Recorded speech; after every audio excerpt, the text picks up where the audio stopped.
Shalom Aleichem Besem Hamasya. Salam sejahtera dalam nama Al-Masih. Saudara terkasih, kita berjumpa kembali dalam program acara Baba Nur Menjawab. Kita akan menjawab beberapa SMS pertanyaan yang sudah masuk di sistem SMS kami. Dan narasumber kita, Baba Nur, yang akan menjawab semua dengan tuntas. Semoga apa yang disampaikan nanti bisa menjadikan wawasan yang lebih dalam dan bertambah untuk penanya dan kita semua. Apa kabar Baba Nur? Baik. Semoga sehat terus ya. Alhamdulillah.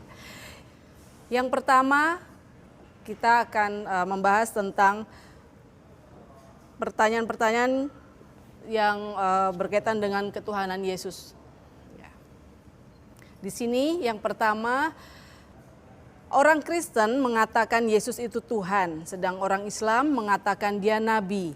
Sejak kapan Yesus itu diangkat menjadi Tuhan? Tolong jawab pertanyaan saya. Ini yang pertama. Kemudian yang kedua yang masih berkaitan.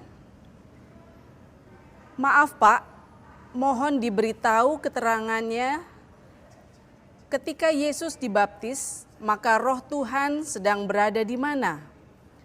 Karena itu hubungannya bagaimana dengan Yohanes 10 ayat 30, Yohanes 14 ayat 9 dan 10. Demikian GBU, ini dari Saudara Ardan.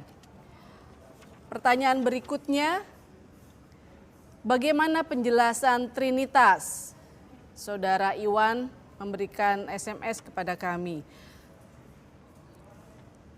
Ya, itu yang berkaitan dengan ketuhanan. Sementara itu, Baba Nur silakan untuk dijelaskan kepada pemirsa. Ya, terima kasih. Jadi gini, pertanyaan-pertanyaan yang masuk ini tentu bisa dipahami karena mereka, teman-teman yang bertanya ini, memahami iman Kristen dalam perspektif agamanya. Jadi kalau dikatakan mulai kapan Yesus diangkat jadi Tuhan, nggak pernah ada yang ngangkat dia jadi Tuhan. Ada dua makna yang harus dipahami dalam konteks iman Kristen. Yang pertama berkaitan dengan keesaan Allah. Yesus itu disebut sebagai anak Allah atau firman Allah itu dalam konteks keilahian. Di dalam bahasa Ibrani ada dua kata yang bisa diterjemahkan keilahian dan ketuhanan. Yang pertama kata Elohim atau Eloah. Itu bisa diterjemahkan dalam bahasa Arab Al-Ilah, Allah. Sedangkan yang kedua itu maknanya Tuhan. Tuhan itu Adonai. Adonai itu diterjemahkan di dalam bahasa Arab Rabb. Ya. Jadi dua makna ini berbeda. Yang satu itu menunjuk kepada tidak ada sembahan kecuali satu-satunya sembahan. Makanya syahadat Islam yang pertama yaitu asyhadu alla ilaha illallah itu sesungguhnya bukan yang asing bagi orang Kristen karena di dalam Alkitab sendiri ada kata-kata seperti itu. Misalnya dalam kitab Keluaran, hukum yang Tuhan berikan kepada Musa itu berbunyi demikian dalam bahasa Ibrani. Lo yihye leha Elohim akhirim alfanai. Jangan ada Elohim yang lain di hadapan hadiratku. Jangan ada ilah yang lain di hadapan hadiratku. Dan di dalam surat 1 Korintus pasal 8 ayat 4 itu di dalam teks bahasa aslinya dikatakan audeis theos eimiheis, yang diterjemahkan di dalam bahasa Indonesia tidak ada ilah yang lain kecuali Allah yang esa. Atau dalam Today Arabic Version yang diterbitkan oleh Darul Kitabil Muqaddas fi Syarqil Awsat di Lebanon, yaitu Alkitab dalam bahasa Arab diterjemahkan wa la ilaha illallahul ahad, dan tidak ada ilah kecuali Allah yang esa. Ini menunjukkan divine, keilahian, the Godhead, ya. Allah itu maknanya dia yang satu-satunya yang disembah. Untuk urusan itu sudah clear bahwa Allah itu hanya satu, karena tidak ada ilah lain selain dia. Nah, persoalannya dalam rangka dan dalam konteks apa kok orang Kristen menyebut Yesus itu anak Allah, bahkan menyebut Allah. Ini harus ditegaskan bahwa ketika Yesus disebut Allah itu sama sekali tidak menunjuk kepada wujud fisiknya yang dilahirkan oleh Bunda Maria. Sama sekali bukan. Tetapi konteksnya praeksistensi Yesus sebelum dia datang ke dunia sebagai manusia, dia itu sebagai firman. Dan firman itu bersama-sama dengan Allah dan firman itu adalah Allah. Dalam praeksistensinya sebagai firman itulah Yesus disebut Allah. Itu tidak menunjuk kepada Yesus yang bisa mati, yang dilahirkan Bunda Maria, yang disalib, itu kemanusiaannya.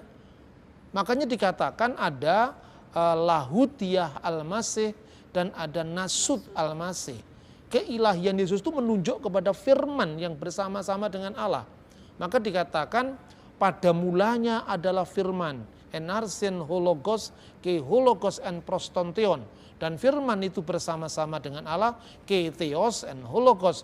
Dan theoslah atau Allah sendirilah firman itu. Ini makna yang pertama. Nah, firman itu kemudian menjadi manusia. Dalam konteks inilah kita mengenal Yesus itu adalah firman Allah dan firman itu adalah Allah. Mungkin kita bertanya, kenapa kok firman itu adalah Allah? Kan gitu kan? Yeah. Jadi sekali lagi tidak menunjuk kepada fisik kemanusiaan Yesus, tidak. Firman itu kenapa disebut Allah? Dan ini tidak menunjuk aspek ruang, waktu, tapi beyond time and space. Sebelum Yesus datang ke dunia sebagai manusia. Allah menciptakan segala sesuatu dengan firman-Nya. Tidak usah kita baca Injil dulu, baca kitab Taurat. Misalnya kitab Sefer Bereshit, pasal 1 ayat 1 sampai dengan 3. Pada mulanya Allah menciptakan langit dan bumi.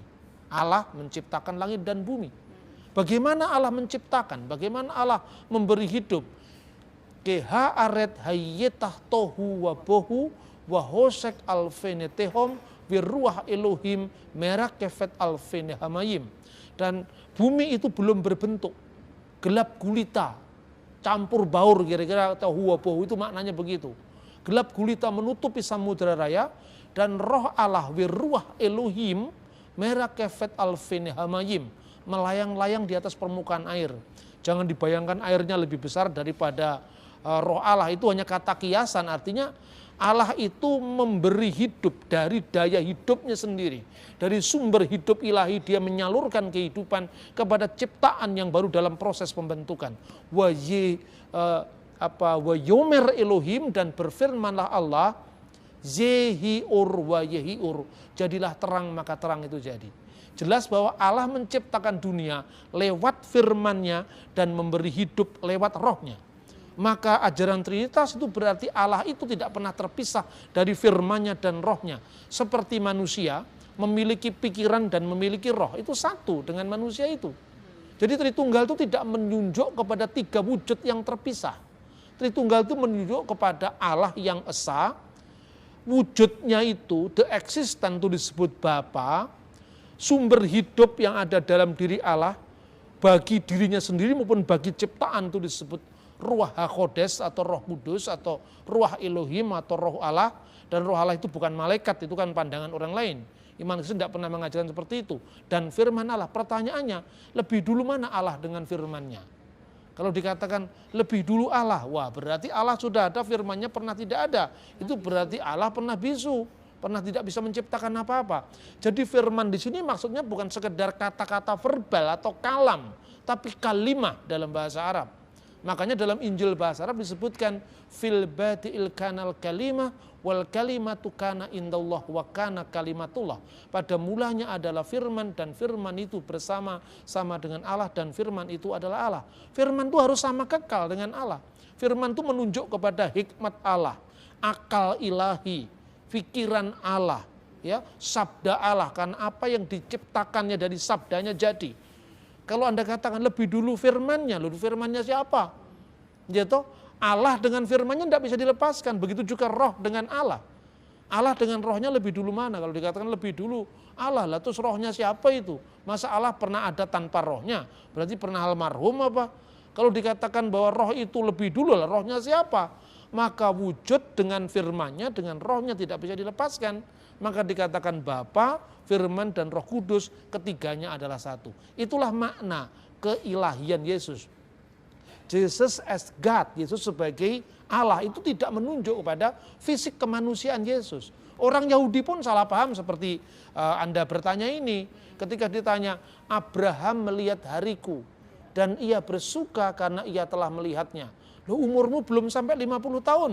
Bagaimana orang Yahudi itu protes, kok bisa-bisa Abraham melihat hariku. Padahal hari yang dimaksudkan itu adalah Yom HaMasyiah, hari Sang Mesias, di mana Tuhan berfirman melalui Musa dalam kitab Taurat, dikatakan bahwa olehmu semua kaum di muka bumi akan mendapatkan berkat. Itulah yang dinamakan Messianic blessing, yaitu berkah Mesias yang akhirnya digenapi lewat Yesus Kristus yang firman-Nya itu menjadi manusia. Mungkin untuk saling memahami, Anda saya anjurkan untuk membaca tulisan seorang teolog muslim yang sangat terkenal, namanya Said Husin Nasir. Dalam bukunya Islam Antara Cita dan Fakta yang pernah diterjemahkan oleh Abdurrahman Wahid, Gus Dur dan Hasim Wahid. Dia mengatakan membandingkan Nabi Isa dan Nabi Muhammad itu tidak fair. Karena dalam iman Kristen, Yohanes 1:14, dan firman itu telah menjadi manusia. Firman tidak pernah menjadi buku dalam iman Kristen, ini berbeda dengan Islam. Firman menjadi kitab, penerimanya Muhammad. Firman menjadi manusia, penerimanya Maria. Maria itu keperawanannya membuktikan bahwa anak yang dikandungnya bukan hasil benih seorang laki-laki, tetapi dari Roh Kudus. Begitu juga Nabi Muhammad dalam Islam dipahami sebagai ummi yang pasif sehingga tidak mengarang Al-Qur'an ya. Ya ini sekedar perbandingan. Saya tidak mengatakan sama tapi paralel ya. Ayat 14 Injil Yohanes pasal 1, firman itu telah menjadi manusia. Nah, dalam kemanusiaannya itu ada kodrat kemanusiaan. Mungkin bisa dibandingkan firman itu menjadi kitab. Firman turun menjadi Al-Qur'an dalam pandangan Islam. Lah, kan ada Quran sebagai kalam nafsi, kalam yang kekal. Kalam yang kekal ini kata Imam Al-Ghazali, qaimah bidzatillahi ta'ala. Dia satu melekat dengan wujud Allah, zat Allah yang maha tinggi. Tentu tidak menunjuk kepada kertasnya. Kertasnya ini bisa rusak, kertasnya ini bisa terbakar, tapi kan tidak berarti firman Allah ikut terbakar. Nah, begitu juga tubuh Yesus ketika mati tidak berarti bahwa Allah itu bisa mati. Perbandingan semacam ini bisa untuk saling memahami antara Islam dan Kristen. Maka kalau Yesus disebut Tuhan, itu dalam kondisi ketika dia firman menjadi manusia, dalam keadaannya sebagai manusia itulah Isa diberikan otoritas, diberikan kekuasaan ya untuk apa yang semestinya tidak dilakukan manusia yang lain. Misalnya, siapakah yang berhak menghakimi manusia? Hanya Allah semata-mata. Bukankah Al-Quran juga mengatakan Alaihissallahu bi'ahkaman hakimin. Alaihissallahu bi'ahkaman hakimin. Bukankah Allah itu hakim yang adil? Tapi Islam di pihak lain, kitab hadis sekalipun ini maknanya berbeda. Saya tidak mau mengambil Islam untuk membenarkan Kristen, tidak. Ini hanya satu perbandingan. Bahwa Anda bisa memahami iman kami dengan cara Anda membandingkan apa yang ada dalam Islam. Di situ Isa disebut hakim yang adil. Tidak ada dua hakim, hanya ada satu hakim. Itu hanya bisa terjadi apabila Allah telah melimpahkan jabatan kehakiman. Allah telah melimpahkan kekuasaannya untuk dilaksanakan oleh Isa Al-Masih. Tentu saja dalam pandangan Islam biidznillah, atas izin Allah. Tapi ini bisa dibandingkan dalam iman Kristen juga. Segala kuasa baik di surga maupun di bumi telah dilimpahkan kepadaku. Inilah yang maknanya lordship, ketuhanan. Jadi Tuhan itu tidak bermakna sembahan, tapi bermakna authority, otoritas, kewibawaan, kekuasaan yang Tuhan limpahkan kepada Isa. Manusia manapun tidak boleh kok menjadi hakim yang mengadili sesamanya, tetapi karena Allah limpahkan itu kepada Isa, kira-kira pemahamannya seperti itu. Jadi kalau dikatakan sejak kapan Yesus dilantik, tidak ada yang melantik. Memang dari awal jabatan keilahian itu berkaitan dengan bahwa Mesias yang akan datang, itu disebut sebagai memra Allah, sebagai firman Allah. Itu tradisi Yahudi, sekalipun orang Yahudi menolak Yesus, tetapi atribut-atribut yang diletakkan pada Sang Mesias yang preeksisten, ini diakui oleh teologi Yahudi. Yang kedua tentang ketuhanan. Kepada Raja Daud atau Nabi Daud, Tuhan berfirman, Neum Adonai Ladoni atau Neum Hashem Ladoni. Berfirmanlah Tuhan kepada Tuanku, Sif limini, duduklah di sebelah kananku. Para rabi, baik sebelum maupun sesudah zaman Kristen, ini rabi-rabi Yahudi, mengartikan Adonai itu adalah Melek HaMasiah atau Malka Mesiha, Raja Mesias. Jadi itulah maknanya ketuhanan. Jadi tidak pernah ada yang melantik Yesus jadi Tuhan. Itu kan ceramah-ceramah yang dikembangkan para polemikus. Yesus baru dilantik tahun 325 dan sebagainya, itu tidak pernah ada yang seperti itu. Konsili Nikea tahun 325 itu tidak pernah melantik Yesus. Konsili itu menghadapi ajaran Arius yang mengatakan kana waktun lam yakun fihi. Ada waktu di mana anak Allah itu pernah tidak ada. Anak Allah ini kata simbolis, bukan berarti Tuhan itu beranak. Tidak adalah orang seprimitif itu yang mengatakan Tuhan beranak secara fisik dan harus siapa bidannya. Tidak ada, ajaran percayalah. Itu ajaran kaum primitif, tidak dianut oleh iman Kristen.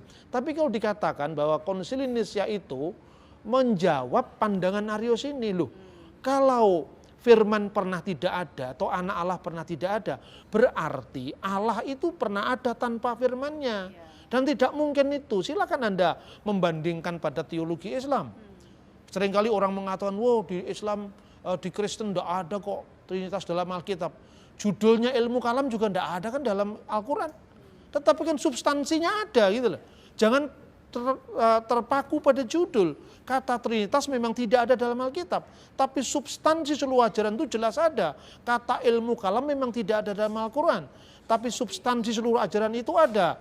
Dan untuk Yesus yang tidak diciptakan tapi dilahirkan, al-mauludu ghairul makhluk dalam pengakuan iman, kanun al-iman, yang dilahirkan tidak diciptakan.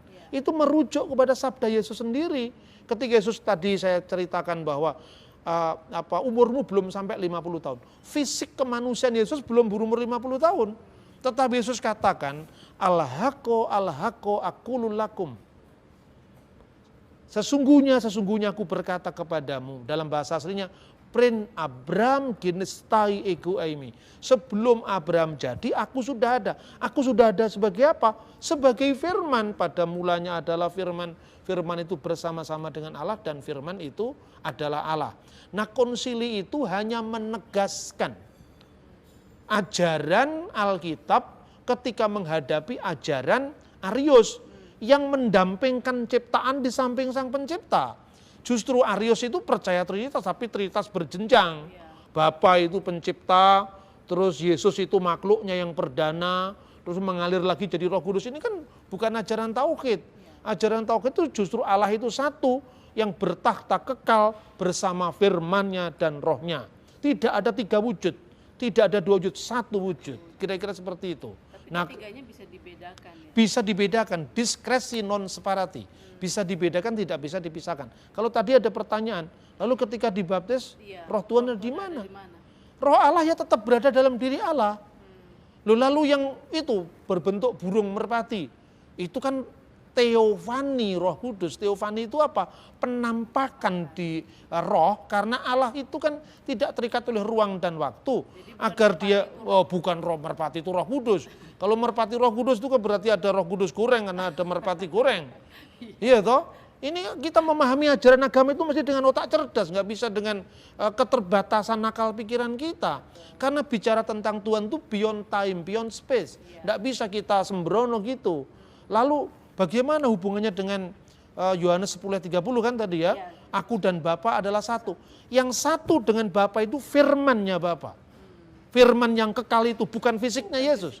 Sama dengan ketika firman Allah diyakini umat Islam turun jadi Quran. Yang satu dengan Allah itu firman Allah yang di Lauhul Mahfuz. Kertasnya nggak bersatu dengan Allah. Kertasnya itu adalah produksi dari pabrik. Ya toh, kalau kertasnya rusak tidak berarti firman Allah jadi hancur. Kira-kira seperti itu pemahaman kita tentang iman Kristen. Dengan metode kita memparalelkan, bukan menyamakan, memparalelkan. Supaya orang tidak mengadili keyakinan orang lain berdasarkan peranggapan kita. Saya kira itu. Ya. Lalu yang Yohanes 14 ayat 9 dan 10 tadi. Itu sama, hampir sama. Tidak tahukah engkau Filipus, Bapa di dalam aku dan aku di dalam Bapa. Bapa di dalam aku artinya apa? Artinya bahwa Allah itu bekerja dalam kemanusiaan Yesus ketika Yesus berada di bumi. Maka apa yang kukerjakan bukan dari diriku sendiri, tapi dari Allah. Artinya Allah yang bertakhta, bersekinah pada Yesus. Tetapi ketika dikatakan aku di dalam Bapa, aku sebagai firman, tinggal kekal dalam wujud Allah yang satu. Makanya kalau Allah itu Bapamu, kamu mengasihi aku. Sebab aku keluar dan datang dari Allah. Aku yang keluar ini tentu bukan darah dagingnya Yesus. Karena Yesus secara manusia itu anaknya Maria. Maka dikatakan Ibnu Maryam, buah rahimnya Maryam. Tetapi Yesus sebagai firman, firman itu bersama-sama dengan Allah dan firman itu adalah Allah. Seperti Quran juga memiliki kalam nafsi, kalam yang kekal sekaligus kalam lafat, kalam temporal. Dalam bentuk kitab, tulisan Arab yang bisa rusak, bisa hancur. Begitu juga firman Allah itu ketika menjadi manusia, dia yang dibunuh dalam keadaannya sebagai manusia. Tetapi Allah tidak bisa mati. Jadi ketika berseru Eli Eli lama sabachthani, Kemanusiaannya berseru kepada Allah. Seandainya buku itu bisa berteriak juga buku itu bisa ngomong kan? Seperti itu loh kira-kira. ya. Lalu kalau ada yang mengatakan Quran sebagai firman Allah, tapi dia juga tidak dipertuhan seperti Isa Al-Masih atau Yesus, bagaimana? Ya tidak dipertuhan tapi divine. Artinya apa? Ini sebutan di dalam konteks ilmu kalam Islam. Man khola inal Quran makhlukun fahuwa kafir. Barang siapa yang mengatakan Al-Quran itu ciptaan, maka dia kafir. Nah pertanyaannya justru Al-Quran itu bukan pencipta, tapi juga bukan ciptaan. Lalu apa? Ini kan sebetulnya ajaran filsafat Yunani, bukan ajaran Semitik ini. Karena kalau firman Allah itu kekal, sementara Allah juga kekal, dan firman ini bukan Allah, berarti ada dua yang kekal, berdamping-dampingan. Saya kira ilmu kalam Islam belum selesai menggumuli persoalan-persoalan kekekalan ini. Makanya istilahnya ada muncul yang disebut ta'adud kudama, jamak yang kekal. Nah ini clear dalam iman Kristen. Karena firman Allah itu olehnya Allah menciptakan segala sesuatu. Karena Allah menciptakan dengan firmannya, tidak mungkin firmannya diciptakan. Tetapi supaya tidak ada ta'adud al-kudama, dua yang jamak, dua yang kekal, dan berdamping-dampingan. Allah kekal, firmannya kekal, tapi firman bukan Allah, diselesaikan firman adalah Allah, satu, selesai. Ini tauhid benar. Itu loh kira-kira. Jadi iman Kristen itu tidak bicara berapa Allah, tapi kebagaimanaan Allah yang Maha Esa, bahwa Allah itu berkarya melalui firman dan rohnya. Saya kira itu. terima kasih Babah untuk jawaban-jawabannya. Dan semoga ini bisa memberikan pencerahan ya untuk saudara-saudara yang sudah bertanya. Dan kami tetap menunggu respon dari saudara untuk menyampaikan pertanyaan-pertanyaan dari program Buka Mata yang senantiasa tayang di televisi. Dan kami tunggu pertanyaan-pertanyaan Anda melalui SMS di nomor SMS yang ada di layar kaca Anda. Terima kasih, sampai berjumpa. Shalom Aleichem Besem Hamashiach.